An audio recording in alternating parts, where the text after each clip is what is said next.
That's an amazing story. And hello, everybody, and welcome to the Gamification Revolution. Happy 2013. I'm Gabe Zickerman, your host for this half-hour live Q&A about gamification, which is, as you know, a really exciting subject. And for this year's first guest, we're super excited to have Kris Duggan, founder and CEO of Badgeville, joining us today. Hi, Kris. Hi, Gabe. Thanks for having me on the show. So, oh my God, so excited to have you. And Kris, I think back to I think it was like about 3 years ago or so, right? And you and I met for lunch in Palo Alto with a copy of game-based marketing, and you sat there at the table and you were like, "I have this idea. I want to do this company making gamification platform." And here we are. You are by many accounts, Badgeville, the leading company in the space. What prompted you to start a gamification company at that point? What was the impetus for that? So from my perspective, I was previously working in a collaboration software company called Social Text, and our biggest challenge at that company was getting people to use the software. And it wasn't, you could get an executive level mandate to implement collaboration, but if people didn't use it, then, and they didn't change their behavior, then, it was kind of a futile thing. And so, we were seeing really low adoption rates of not just our software, but all collaboration software in general. In fact, Forrester now has gone on to say that 88% of social software inside an organization goes unused. But at the same time, I had actually a few friends working at Zynga, and they kept telling me about the amazing things that they were able to get their users to do. And so I thought, business software with really low adoption here, and then these kind of, proven techniques for driving behavior over here. How do we kind of blend those two things together? And, as you mentioned, we didn't know exactly how we were going to deliver on that kind of concept. We just knew that there was a really big opportunity in enterprise software to drive behavior and drive adoption and drive business results in ways that haven't been done before. And and now fast forward 2 years, and here we are. So yes, and here you are, right? You said 100 employees at Badgeville. I was looking at some of the stats from last year that have come across the pipe. I mean, it's just an amazing set of accomplishments over a pretty short period of time. Do you find that your original story, kind of this idea that you came from the enterprise software side and you were looking at this problem with engagement, has that kind of repeating that story over and over again that you see from the market, how has that shifted over the last 2 years? How does the customer set view the world differently from the way that when you started? Yeah, I think that so we knew driving adoption was a challenge, and that was a challenge that we personally faced in enterprise software. What I guess I hadn't realized was how broadly applicable gamification would ultimately end up being. And it turns out that that problem of getting people to do more stuff is actually a universal problem. So enterprise software companies that have SaaS businesses that are trying to impact their retention numbers, that ends up actually being a really good market for us. But there's a ton of other markets that end up actually being potentially even much more lucrative. And probably the most lucrative market, I would say, is going after the CMO and the chief marketing officer, the marketing department. They're trying to drive adoption and usage and retention of their users, and they're trying to figure out innovative ways to acquire users and to engage those users more deeply. And it turns out that gamification is highly relevant for that type of business case. And then, we're also seeing, so beyond just, engaging with your customers, we're also seeing huge applications of using gamification for operational efficiency. And that could be inside the company across every department, in sales, in HR, in training, in compliance, in finance. And so, I think the original premise was getting people to do stuff is hard without maybe these kind of special techniques. And then when you can get people to do more stuff and align with their goals and make it much more rewarding and incentivized and participatory, that that concept, I think, applies to every line of business and every function internally and externally with these enterprises. So we're going to talk more about that in a second, and I want to point out to everybody who's just joining us that here you can ask Kris, of course, one of the most successful entrepreneurs and experts in gamification, or me, any of the questions that you'd like about gamification. We'd love to have your questions. We can take them in text or by a video. You can click a button down below to submit a question, bring yourself on camera, and we'll make our best effort to get your questions or ideas on camera. And also, for those of you who don't already know, Gamification Summit, which is the big annual event focusing on the art and science and design around engagement, is right around the corner in April. You can sign up to join us at G Summit and get a free copy of my next book, The Gamification Revolution, and hear Kris Duggan up on the main stage talking about his vision of the future for engagement. And so, Kris, you talk about this question, this issue about these different areas, sort of marketing and the enterprise kind of coming together, and both of those sides being your customer. What's the difference between solving the engagement problem for a consumer and solving the engagement problem for an employee? So, I mean, I think they're definitely different business processes. So how the marketer goes about acquiring and engaging and then ultimately converting customer actions is different from how a sales manager manages their sales team, or how an HR organization implements training and certification processes. So the business processes are different, but very often the techniques that we use to actually incentivize these behaviors can be quite similar. And obviously we have to modify the content layer to kind of speak to that particular audience, but the underlying mechanics and kind of the elements and the tools that are being used to kind of modify and incentivize these actions, I think, are fundamentally the same. So what do you think about the question, like when you guys go in, when Badgeville goes in to sell a client on the question of enterprise versus consumer gamification, do you talk about it in completely different ways? Like, do those two groups of people, do they just think like about the problem in a completely different way, or are they seeing the world similarly? So, I mean, I think generally the concept is universal, right? That you want people to do more. Insert what those actions are specific to your business and your workflow. And there's this whole host of tools that we can tap into to incentivize those actions. And I think maybe the one difference is that I think marketers are very familiar with this kind of the concept of gamification as we understand it. I think that internally, when you're talking about operating efficiency, a sales manager doesn't want to hear about gamification. They want to hear about employee productivity. And so you might have to kind of keep that in mind when you're engaging with that audience. But I think the fundamental processes or the techniques that we're going to use are very similar. The business process that we might be impacting, I think, varies from customer to customer. And what's important to them, it might vary also. Maybe you're trying to impact the beginning of the funnel as it relates to customer acquisition, but yet maybe another company wants to really impact the end of the funnel and focus on conversions. And so, but the tools that we're going to use are very similar. Now, that being said, there's a whole host of tools that we can tap into. There's game mechanics, reputation mechanics, social mechanics. I mean, as you're aware, Gabe, there's dozens and dozens of different types of elements that could go into a particular program. And so really it's about defining the business process, defining the audience, figuring out which of those tools we're going to use, and then implementing and iterating. And one of the things that we really kind of recommend to our clients is let's just get started with some basic elements so that we can kind of measure and optimize. And and one of those elements might be just turning on behavior tracking.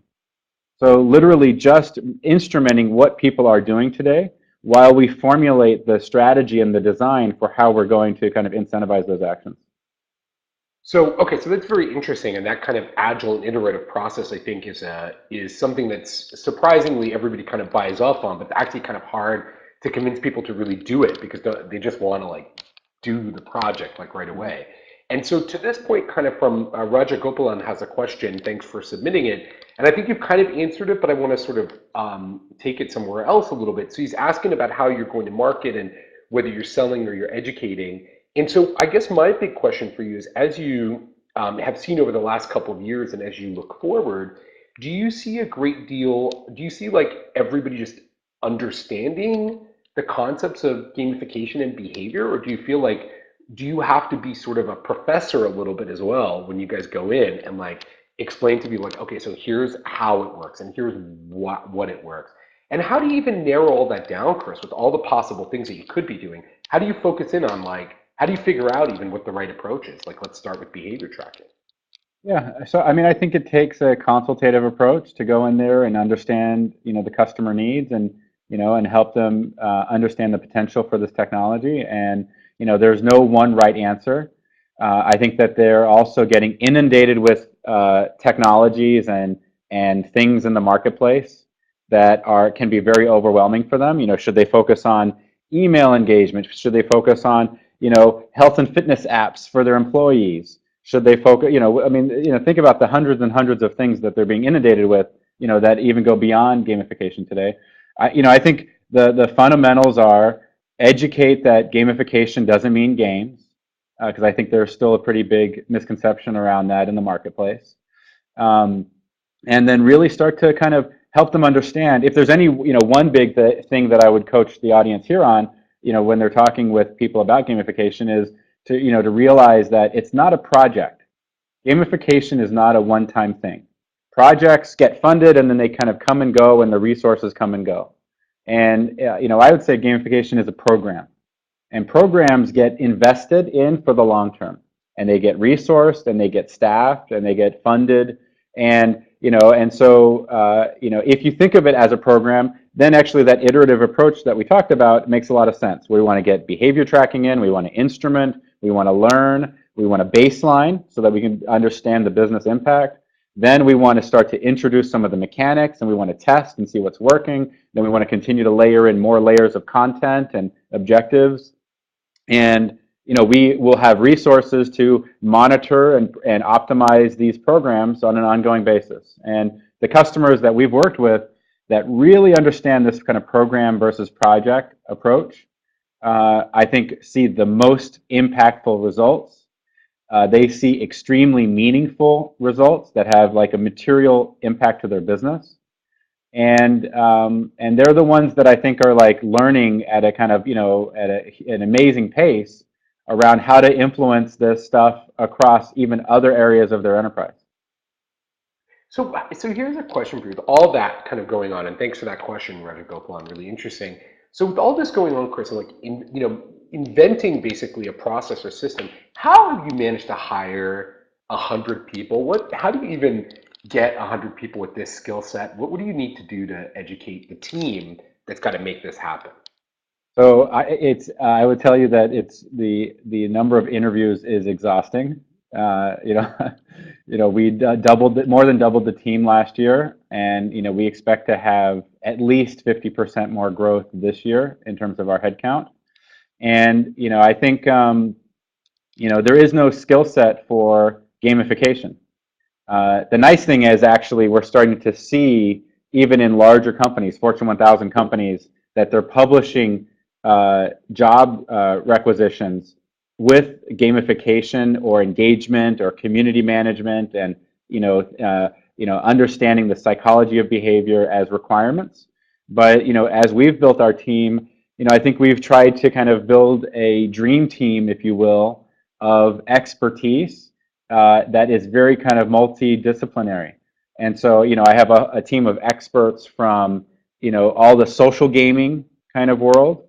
I've got Zynga and Playdoms. I have experts that I've hired from the traditional gaming world. I've got people here that have worked at EA for 10 plus years. I've also hired people from the loyalty world. We hired the product manager for the Black Card, the American Express Black Card. And she joined us to kind of really understand the loyalty side. And we've done that for basically kind of every area that we want to invest in, whether that's retail and commerce, whether that's community management. We had probably one of our most successful deployments was at EMC, and where we did a Jive integration to really turbocharge their 250,000 user community. And we ultimately ended up hiring the community manager that was at EMC to join us to basically run that program for all of our clients. The And awesome so, Tyler Ultra. yeah, Tyler. So here's a question for you and for everybody watching.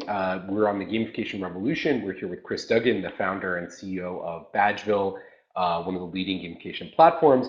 And you can catch Kris and me and 50 or so other people live at G Summit coming up in April.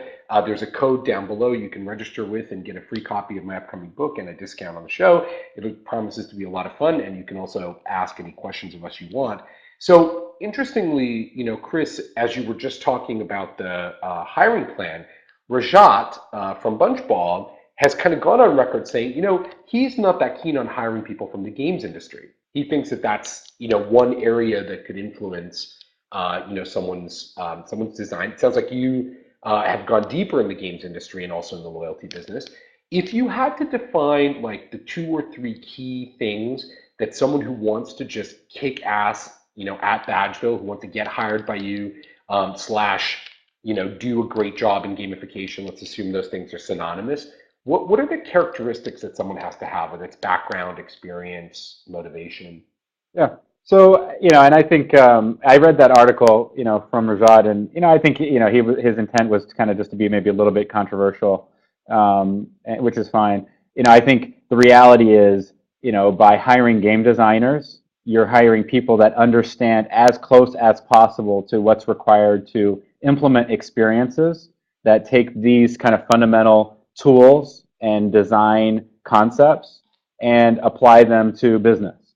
Now, if you don't coach them along the way to harness kind of what's happening on the business side, then maybe you end up with games. But if it were up to me, I know that our company is far further along in terms of our understanding and kind of the not just only the theory but also the practical applications of how game design impacts business results and gamification impact business by having the team that we have in place today, and a lot of which that domain expertise has come from kind of the social gaming world. But in terms of who we look for, I would even generalize it further. It's not about just hiring this or just hiring that. I think we're looking for people that are interested in delivering fundamental business results for our customers, and the characteristics that they share are things like excellence in their domain, whether that's in engineering or in product management or product marketing or sales, but they understand their domain and they have excellence there. You might laugh at this, Gabe, but one of the things that we also rate people on is their sparkle. And their, I did laugh at it. So sparkle is, it's hard to describe, but you know it when you see it. And that's kind of like that personality, the it's not jazz hands. Oh, I'm real good at jazz hands. And yeah, no, but I know what you mean, kind of the vibrance of their personality and their energy. I would say another way maybe saying that is contagious enthusiasm.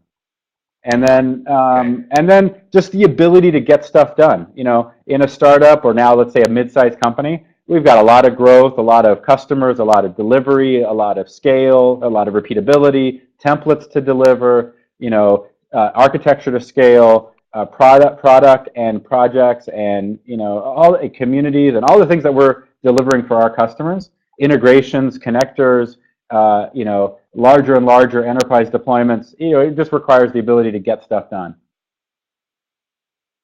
Isn't one of the most complicated questions here, though, Kris, all about the balance between repeatability or scalability on the gamification design side and really like bespoke solutions? One of the kind of difficult criticisms we keep getting is, if everything's the same and you keep churning out the same thing over and over again, or everything's highly customized and so you're starting from scratch every time, how are you going to strike the balance between those things? How are you striking the balance between those things to ensure novelty and excitement and sparkle on one hand, Yep. but also a business that you can make sustainable beyond just consulting. Yeah. So, I mean, I have a couple opinions on that. So one is, we've taken a platform approach to, solving this problem, which means that our customers are integrating the platform, gaining immediate access to all the capabilities, and then they have the ability to integrate which components and how they want to kind of render that experience. So that gives them the ultimate flexibility to figure out how they're going to kind of build upon these experiences within the context of their use case.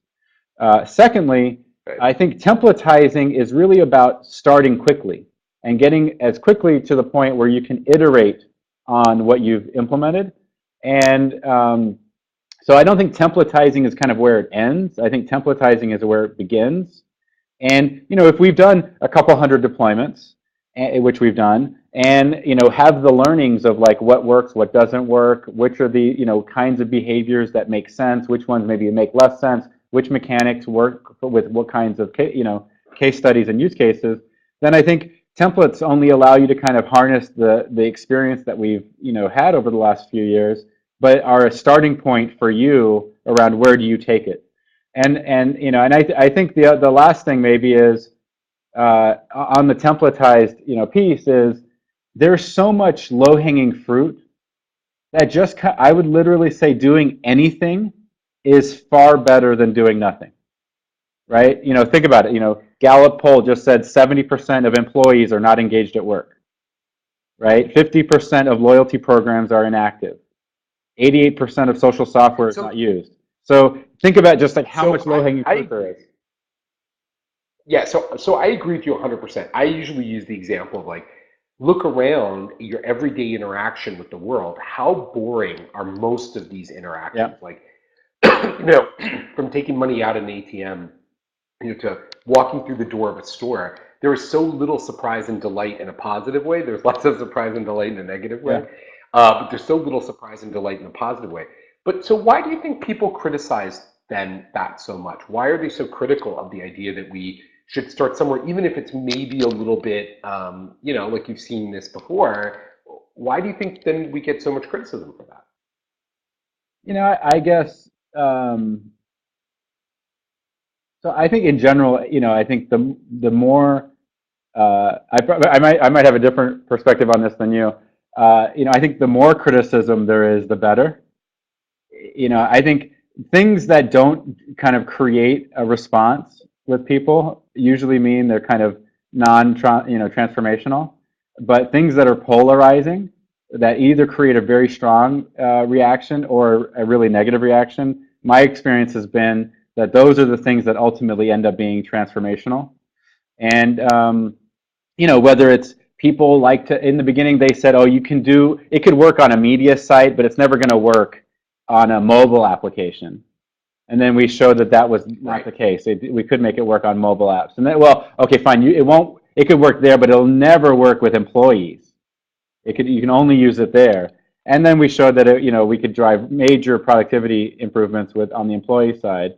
And so I think whether it's badge fatigue or whatever the kind of soup du jour is, flavor du jour, I think the reality is if you agree that we're the market leader in our category, we've raised $40 million in capital, we have a couple hundred customers, right? And that means maybe, who knows, that if you add everybody all together, there might be, I don't know, 500 or 1,000 companies that are really kind of leveraging serious kind of deployments for gamification. And then there's a whole bunch of other companies that are testing maybe gamified apps in whatever flavor that might be. I think that shows you how young the market still is. And the good news is that over the next 1 to 2 years, I think that the pace of acceleration of the kind of receptiveness and kind of excitement and the business results and customer success that we're seeing is every day that's starting to get more and more kind of awareness in the market. And I think Gartner says even by next year that 70% of Fortune or Global 2000 are going to be using gamified apps. we see that, it's still a nascent market today. There's still, a lot of education required. But over the next kind of 1 to 2 years, we're extremely bullish on kind of how much uptake, we're going to see and how the market in general is going to see. Yeah, I tend to agree with you. And actually, and I would say on the subject, obviously, of controversy and on the subject of the future growth of the market, I'm super open to, love, and bullish on those topics. And of course, you'll get lots of opportunities at G Summit. You can join us and see some fairly controversial talks, and I'm sure there'll be lots of enthusiasm and excitement and butting heads. And for those of you who want to join us there, you can register with the code that's on the bottom of your screen and get a free copy of my new book and attend the conference, which should be awesome. And so on that note, one of the kind of things that I agree with you on, and sort of questions are sort of a little bit raised about. We've been so front and center of the hype cycle in gamification over the last 2 years, right? It's only inevitable that people ask these questions about what will happen next. And you saw, and so you talk about the sort of small number of companies doing something in a predictable and highly leveraged way. In the next 2 years, where do you see the really big opportunities for a company like Badgeville? Where are we knocking it out of the park over the next couple of years? Yeah, so I mean, I would say just some kind of key maybe trends or things that we're anticipating. Yeah, I would say first and foremost, I don't believe that gamification has crossed the chasm yet. And I believe that over the next, it's impossible to know when it will happen, but I would say it's fairly safe to say over the next 12 to 24 months, gamification will cross the chasm. I think that the ways that you'll know that that's happening are things like gamification moving up market, more into the Fortune 1000. I think you'll see things like the systems integrators and the big kind of consulting firms will all create their own kind of gamification practices. And they'll probably call it like digital transformation or something like that, but it'll be about gamification behavior, behavioral data, and kind of new modern ways of kind of data-driven incentivization.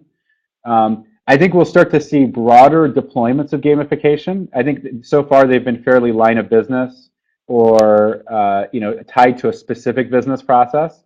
I'm expecting that we'll start to see things like enterprise-wide reputation systems that have their own kind of scoring algorithms and a whole host of kind of things that are feeding into how scores are earned, whether that's inside the company, engaging outside the company, engaging on enterprise systems, or engaging on social systems that are out on the web. I think those will all feed into kind of scoring applications. And I think we'll start to see even more. I think that we haven't. I think we've seen lots of innovative companies do social loyalty. I don't think that we've seen a lot of traditional companies that have done traditional loyalty radically enhance their programs with social. And I'm anticipating that over the next 12 to 24 months, we're going to start to see some pretty big movements there. And there's a lot of business reasons why that should happen. But they're typically slower moving kinds of companies, and it's taken this while, kind of long to kind of, for them to catch up with the market. But those are just some of the things. I tend to agree with you on a lot of this. I'm surprised at how slowly the traditional loyalty industry has moved. As we've dug in on it over the last few years, I expected them to be much more innovative than they are. On the consulting side, I've been talking for a while about the entrance of the main consulting firms into the gamification space and what that means for companies like Badgeville and the Fortune 1000, because it's an important kind of litmus test.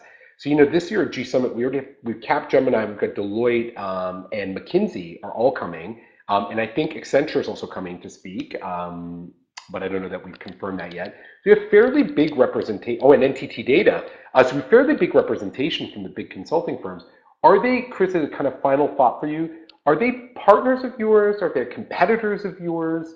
How does Badgeville and companies like Badgeville, how do you take that next step and become the company of choice in this space against these kind of big, august names? So those firms are entirely complementary to what we're doing. All right. So, our business is to be a platform capability for anybody that wants to implement a quality gamification strategy. And so when those firms come in and talk about a digital transformation that includes things like community and reputation and gamification and social and all of the things that they're, kind of recommending, we want to have a relationship with them so that they'll endorse our product, because they've clearly done the vetting and the due diligence and whatnot. And, it makes it an easy purchase decision, for our prospective client. And out of the names that you mentioned, Deloitte, by the way, is a major customer of ours. They've had some very successful case studies that they've published around how they've used gamification in their leadership academy and whatnot. And we also just recently announced a great and very strategic partnership with Capgemini about really being a part of their digital transformation strategy. And I think so. I think it's pretty amazing that a category that's maybe been around for around 2 years already is getting this much visibility and traction with these very large firms. If you've done work with these firms in the past, you know how hard it is to get their attention unless there's something very meaningful there for them to spend their time on. They're not looking for one or two deals; they're looking for hundreds of deals. And so to me, it's really good proof that that we've been able to attract the attention of these types of firms. But I think that over the next 1 to 2 years, that this just becomes kind of a gamification, behavior management, and these topics will become part of their practices.